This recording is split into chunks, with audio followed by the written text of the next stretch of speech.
Good morning students. आज हम आपको हिंदी व्याकरण में पाठ 5 को पढ़ाने जा रहे हैं, जिसमें आपको लिंग पढ़ना है।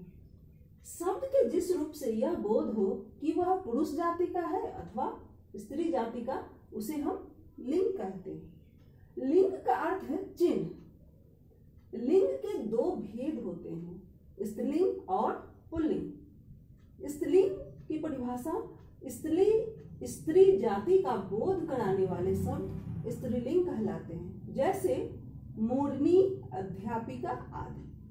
अब है पुल्लिंग।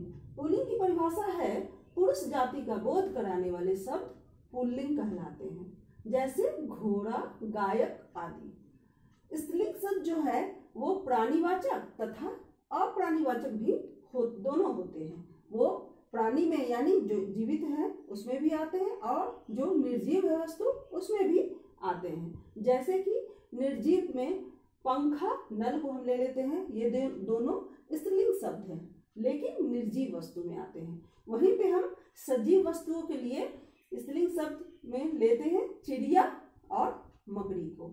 तो ये दोनों जो है ये स्त्रीलिंग है। तो स्त्रीलिंग शब्दों में हम निर्जीव और सजीव दोनों वस्तुओं को जानते हैं।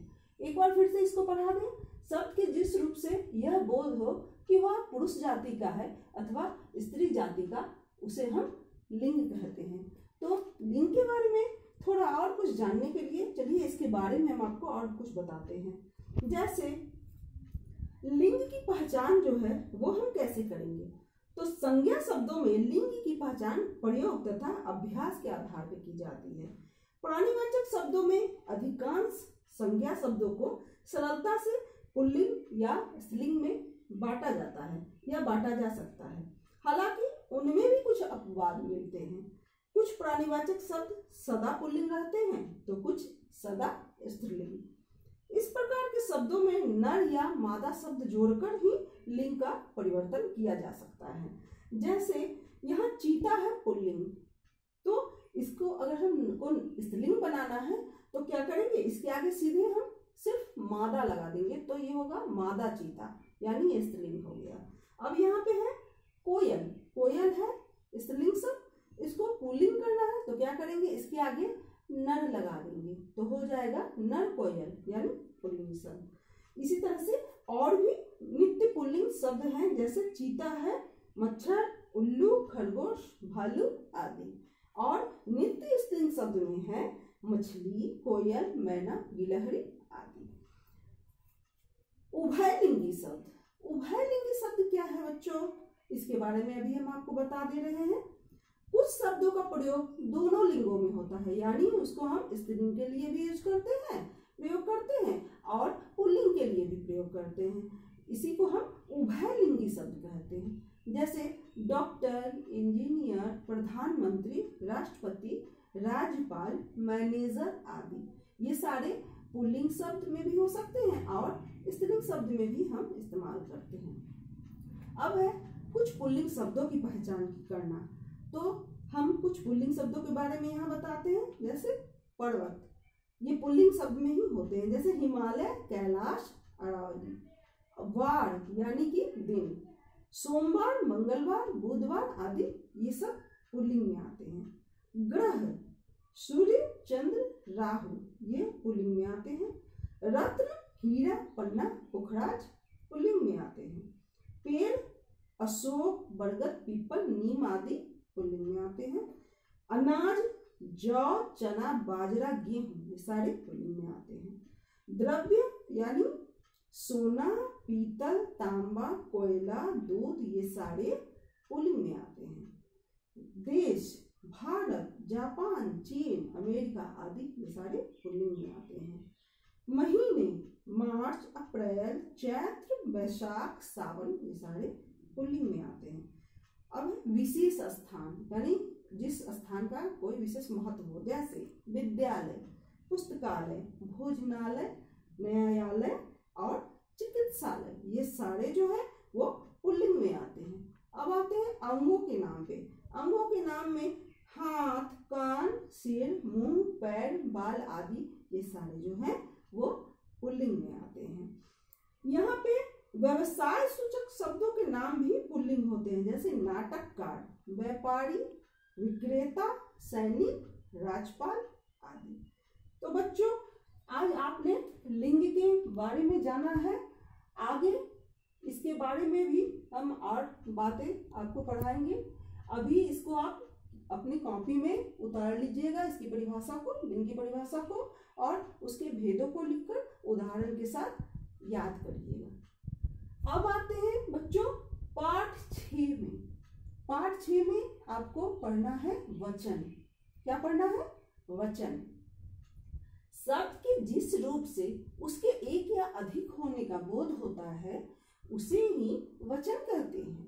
हिंदी में वचन के 2 भेद होते हैं, पहला एक वचन और दूसरा बहुवचन।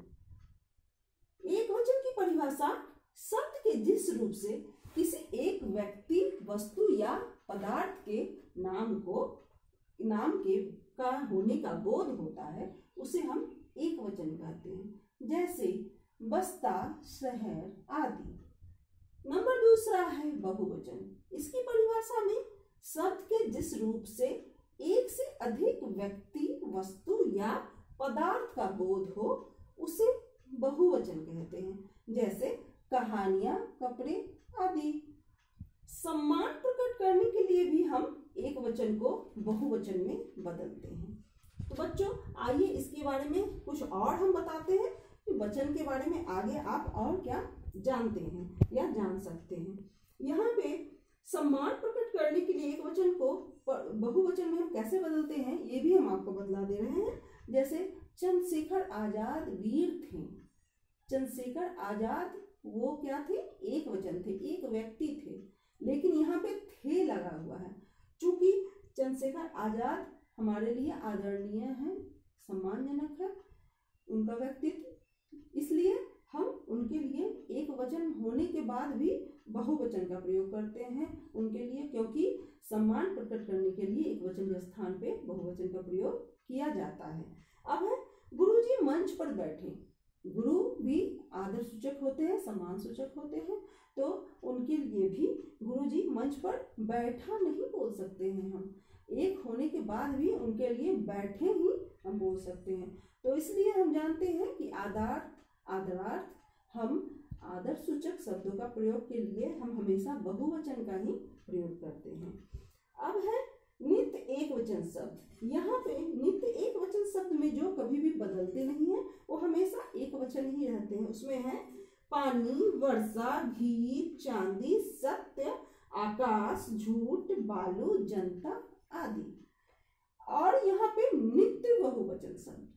अब यहाँ पे नित्य बहुवचन शब्द में है जो कभी बदलते नहीं, वो हमेशा बहुवचन ही होते हैं। इसमें है हस्ताक्षर, दर्शन, होश, आंसू, समाचार पत्र, प्राण, लोग आदि।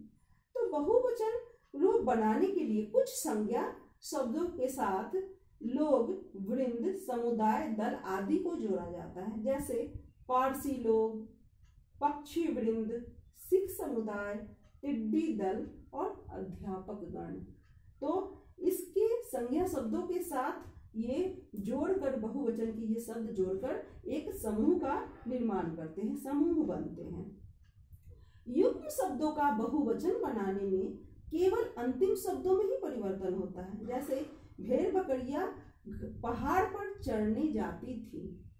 यहाँ पे अंतिम शब्द जो है वो थी को ही हम बदलकर, था से थी को बदलकर हम बहुवचन बनाए हैं। था का मतलब सिर्फ एक भेड़ का, बकरी का चढ़ना, और थी से यानी थी पर अनुस्वार की बिंदी लगाने, यानी थी, उसको हम कैसे बोलेंगे? थी।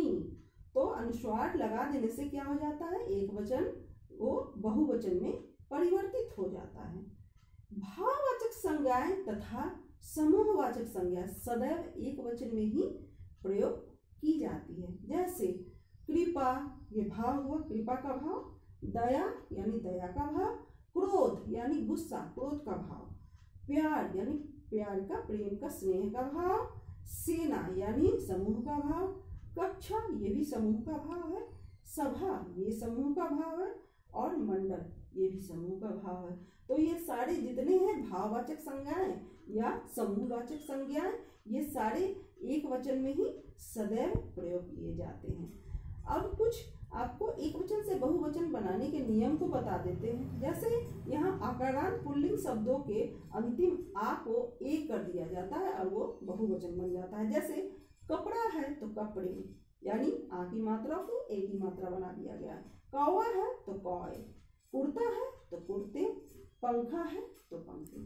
तो बच्चों, वचन के बारे में आप लोग जो भी जाने हैं उसके बारे में हम यही बता सकते हैं कि शब्द के जिस रूप से उसके एक या अधिक होने का बोध होता है उसे हम वचन कहते हैं। हिंदी में वचन के दो भेद होते हैं, एक वचन और बहुवचन। एक वचन यानी शब्द के जिस रूप से इसे एक व्यक्ति, वस्तु या पदार्थ का बोध होता है उसे एक वचन कहते हैं, जैसे बस्ता, शहर आदि। और नंबर दूसरा बहुवचन, यानी शब्द के जिस रूप से एक से अधिक व्यक्ति, वस्तु या पदार्थ का बोध हो उसे बहुवचन कहते हैं, जैसे कहानियां, कपड़े आदि। सम्मान प्रकट करने के लिए भी हम एक वचन को बहुवचन में बदलते हैं। तो बच्चों, आप पाठ 6 यानी वचन की परिभाषा को कॉपी में लिखकर उसके भेदों को उदाहरण के साथ लिखिएगा और कंठस्थ कर लीजिएगा।